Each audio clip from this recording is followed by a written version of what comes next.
Namaste everyone. Welcome to the second part of my presentation on scanning electron microscopy.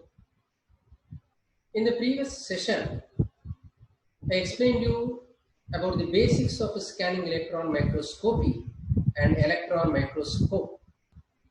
I mentioned you about the unique features of scanning electron microscope, how and why it is important and relevant, and also I explained the basic principles governing the functioning of a scanning electron microscope. I also mentioned about various parts and also how they take part in the functioning of the scanning electron microscope. Today we will continue from here. Some more aspects like specimen preparation and also application of scanning electron microscopy will be discussed in the second and last part of the presentation.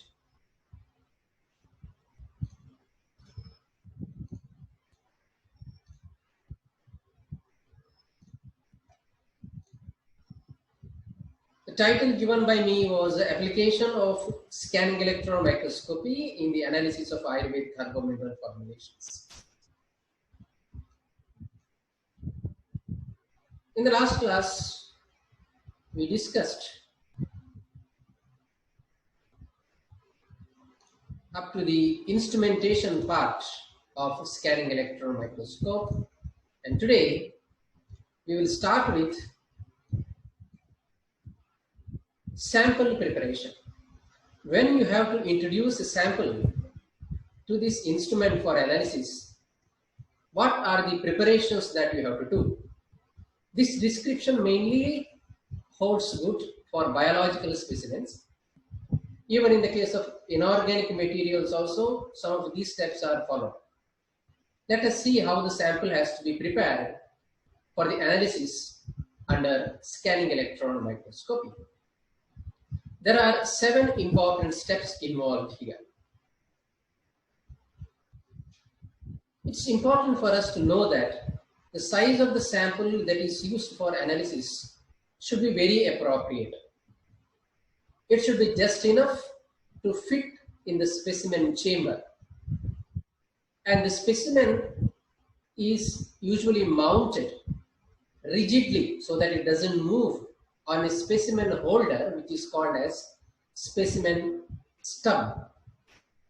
There are different models of scanning electron microscopes. Some of these models, they can examine any part of about 6 inches, say about 15 centimeter of the semiconductor wafer. And some types of scanning electron microscopes can even tilt the objects. It can tilt the object by an angle of about 45 degrees also. Such facilities are also available. For conventional imaging of scanning electron microscope, specimens must be electrically conductive. So this is a requirement, and many of the biological specimens may not be electrically conductive. So you will have to make the specimen electrically conductive, then only you can use it for the analysis under scanning electron microscope. At least surface of the specimen should be made electrically conductive. We also ground this, just like grounding is done for our electric equipments at home. In the same manner, we have to electrically ground the instrument to prevent the accumulation of electrostatic charges on the surface. Now let us see these steps one by one. First, cleaning the surface of the specimen. Of course, this may not be applicable for many of our finished products in Rasa Shastra. Whenever we talk about a biological specimen, or when we talk about any rock sample or an ore for that matter, its surface has to be properly cleaned first. So this is important because the surface can contain a variety of unwanted deposits. There may be dust, there may be silt, there may be detritus, there may be media components also, because if you are extracting the material, media components may be there, or other contaminants. That depends upon the source of the biological material and the experiment that may have been conducted prior to this SEM specimen preparation. So wherever required, clean the surface of the sample properly. Second is stabilizing the specimen. Stabilizing the specimen is essential, and it is done by using some fixatives. This fixation can be achieved, for example, by perfusion method, or by micro injection, or by immersions, or with vapors using various fixatives. And such fixatives may include aldehydes, osmium tetroxide, tannic acid, or thiocarbohydrazide, etc. The third phase of preparation is rinsing the specimen. Once you do the fixation, the sample may have to be rinsed well, because there is always a possibility that excess of fixative may be there on the surface or at the side. So that has to be removed by rinsing the specimen. Fourth step is dehydration, dehydrating the specimen. The dehydration process of a biological sample has to be done very, very carefully. This has to be done in a phased manner, gradually. It is typically performed with either a graded series of acetone or ethanol. So either acetone or ethanol is taken, and in a graded fashion, this dehydration process is carried out. And next step here is drying the specimen. The scanning electron microscope operates with a vacuum inside, which I have already described. It's the same in the case of TEM also, transmission electron microscope also. Air inside the column will be sucked out, and the entire equipment operates with a vacuum. So this is the reason that specimens, if at all not dry, they may be destroyed in the electron microscope chamber. They may shrink this specimen. They may destroy or degenerate the specimen. That is why specimen must always be dried when they are mounted inside the scanning electron microscope chamber. Many electron microscopists consider a procedure known as critical point drying, CPD, as the gold standard for SEM specimen drying. Probably in 1957, a commercial company introduced this method of critical point drying. Here, water that is present in the sample is replaced by other fluid. We have to select a fluid very carefully, which has got a critical point of drying. Under special pressure situation, it replaces water content in the specimen. Usually we use liquid carbon dioxide for this purpose, because at a temperature which is slightly above the environmental temperature, say at about 35 degrees centigrade, this liquid carbon dioxide gets converted into carbon oxide and gets liberated. So that is the advantage of using liquid carbon dioxide. Carbon dioxide is removed after its transition from the liquid to the gas phase at the critical point, and the specimen is dried without any structural damage. So no shrinking occurs, no deterioration occurs at the surface, even the density also remains the same. That is the main intention of following this critical point drying method for drying the specimen.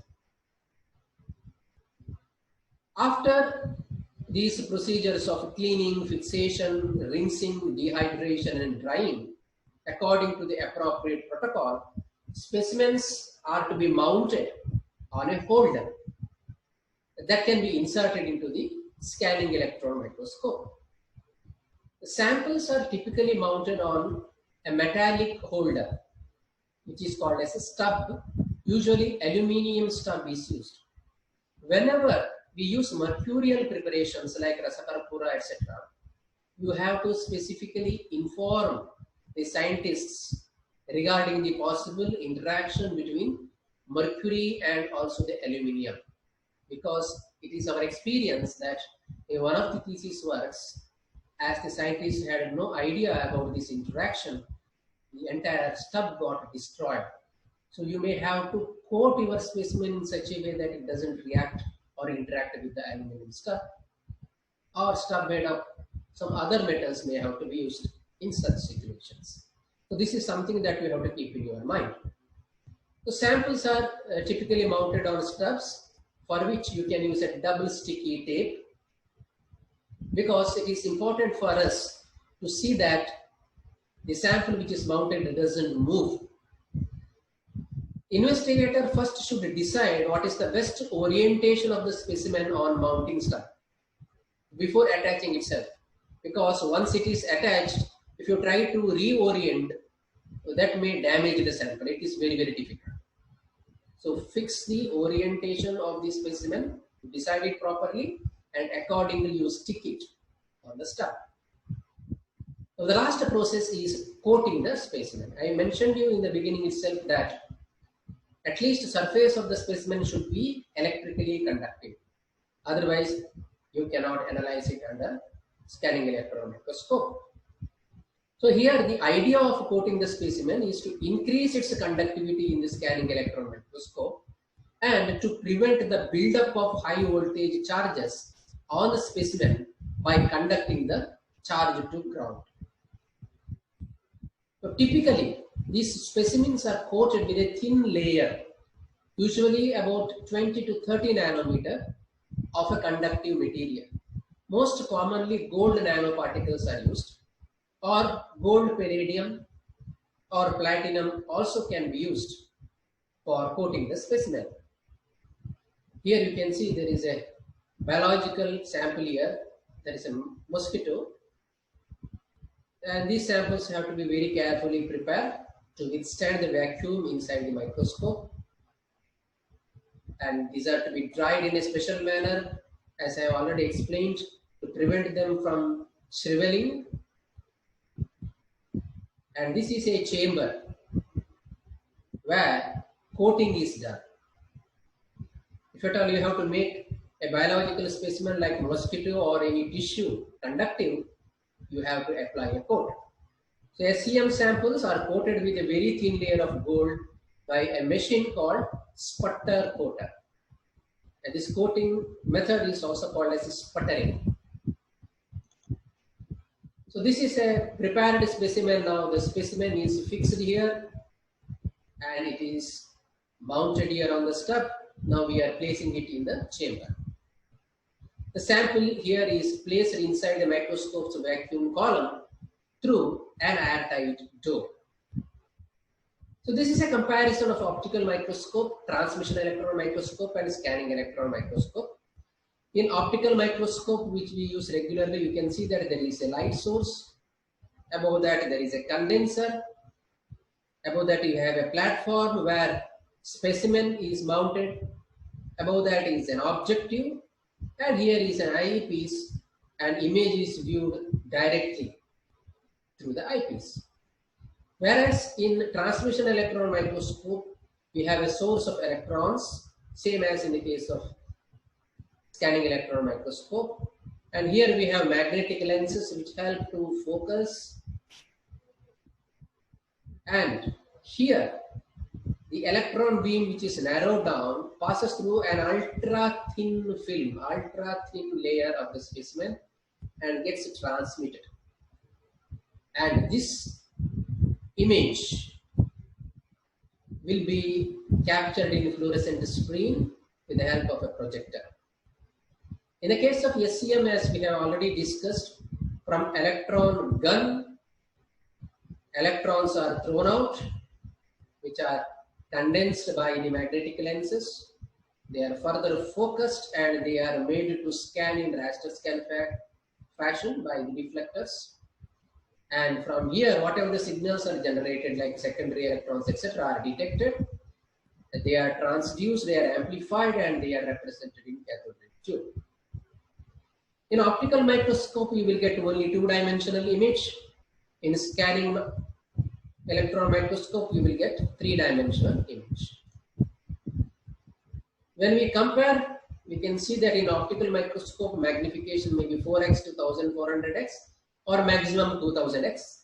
In SEM, it may be 10x to 500,000 or 5 lakh x, sometimes even up to 2 million x.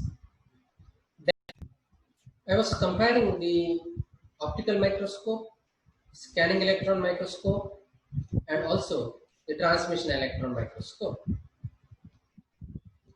So when I talk about the depth here, depth of the field to which the beam can penetrate in scanning electron microscope is quite good. That is about 30 millimeter. Whereas in optical microscope, you can see only up to 0.5 millimeter deep. When we compare the resolution, optical microscope may have a resolution up to 0.2 millimeter,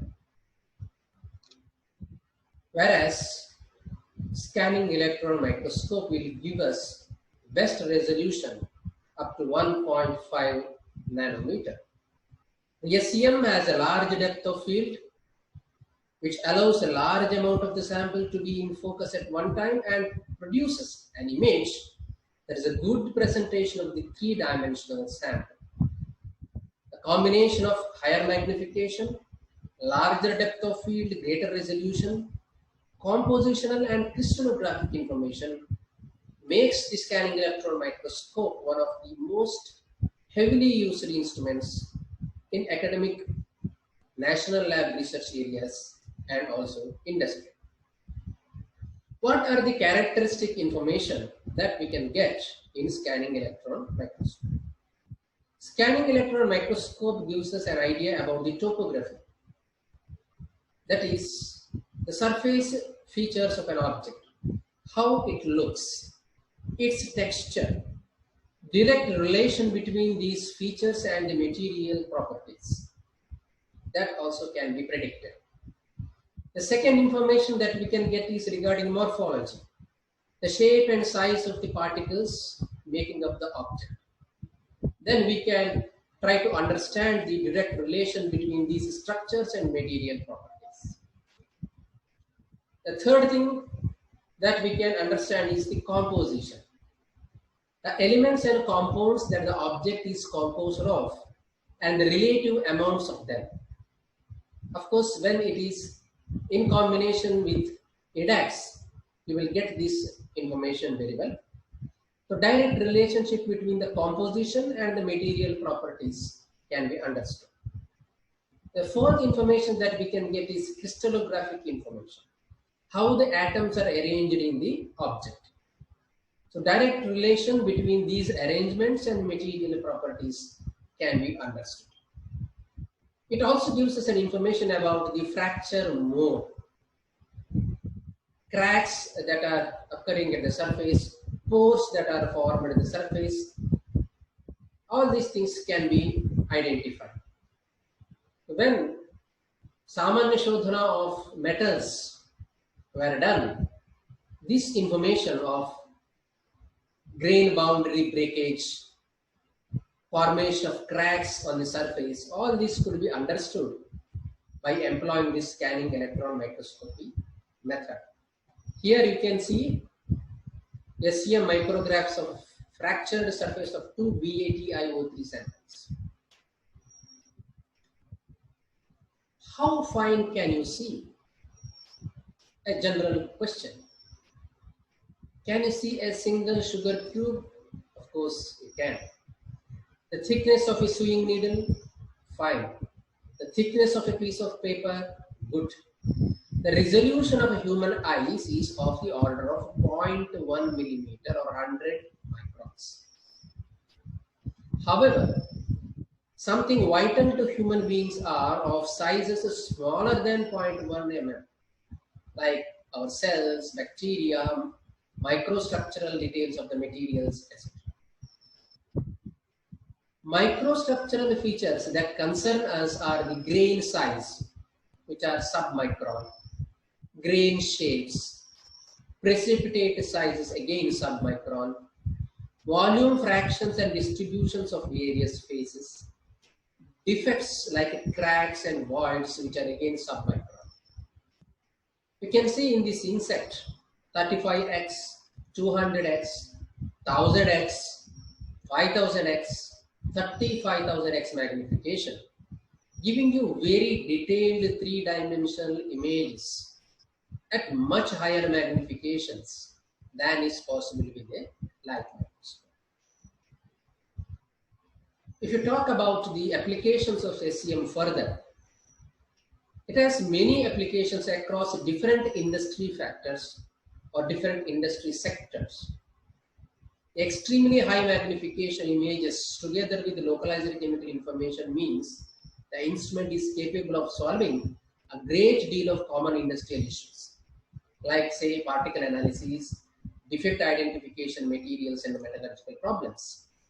That is why it is applied in the industry of electronics, semiconductor, of course pharmaceutical industry, petrochemicals, plastic and polymers and many others. Range of materials like metals, glass and ceramics, semiconductors, plastics, powders and dusts, fibers like textile, glass, asbestos, natural fibers also can be analyzed here. It's useful for the classification of materials. It can analyze the failure and defect. It can examine the surface morphology including stereo imaging. It can analyze and identify the surface and airborne contamination. Its range of applications include powder morphology, particle size and analysis, cleaning problems and chemical etching, in welding and joining technology, in paints and coating failures, in identification and elimination of corrosion and oxidization problems. Now let us quote a few Ayurveda examples.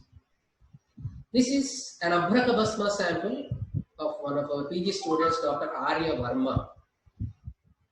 This is just a magnification of 750x, where she could identify micron level particles.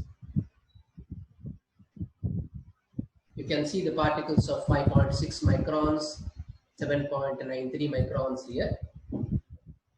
This is a Loha Bhasma sample by Dr. Sajjana at a magnification of just 850x. We could characterize microparticles here, 2.83 microns, 4.71 microns, etc. So this is a Rasakarpura sample, just 100x magnification. You can see beautiful crystal structure of the Rasakarpura, mercury chloride, along with organic materials here and there. The same Rasakarpura, when was magnified by 4000x, we could identify nanoparticles of a range of, say, about 1420 nanometers. And this is 10,000x magnification of Raudra Rasa sample prepared by Dr. Gautaman by Kapotaputta method. Here we could identify nanoparticles of 528 nanometers, 573 nanometers, etc. Here, SEM of standard calcite is compared with scanning electron microscope image of Mukta Bhasma of the first, second and third puta. This is a very beautiful image of Varatika Bhasma at a good magnification of 50,000x.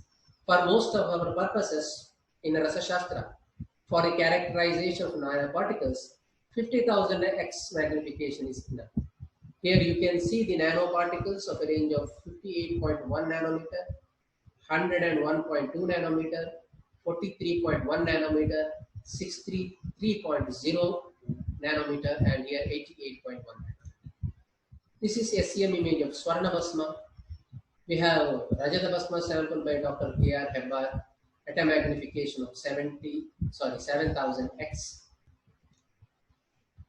So this is a study carried out at Banaras Hindu University by Dr. Virupaksha and others on the characterization of the Tarakeshwara Rasa, where they used the scanning electron microscope as one of the parameters. Article was published in 2012 in AYU. SEM was performed in the Department of Physics, Faculty of Science, BHU, Varanasi. SEM 840A, JEOL, Japan Electronics Optical Limited Manufacturer.